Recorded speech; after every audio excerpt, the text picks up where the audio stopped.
అయనేచు సర్వేషు యదా భాగం అవస్థితాః భీష్మమేవ విరక్షन्तు భవంతః సర్వ ఏవ హి.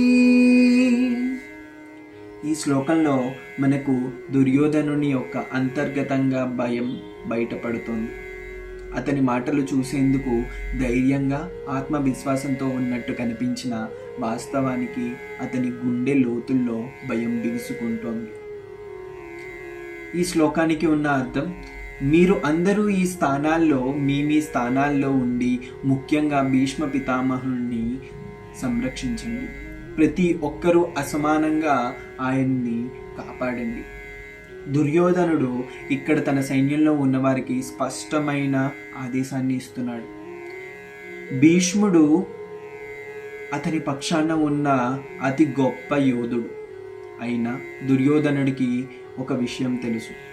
భీష్ముని హృదయం పూర్తిగా తన వైపు లేదు అని.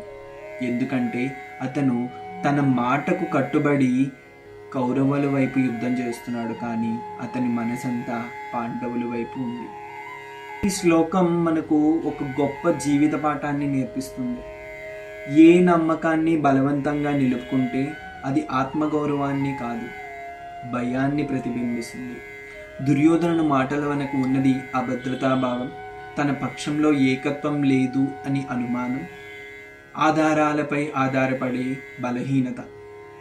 ఇదే మన జీవితాల్లో కూడా జరగవచ్చు.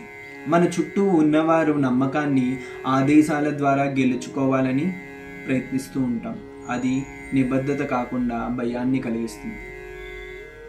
నిజమైన నాయకత్వం అనేది ఎప్పుడూ ఆదేశించదు, ప్రేరేపిస్తుంది. నమ్మకం అనేది భయంతో రాదు, మంచితనంతో సంపాదించాలి.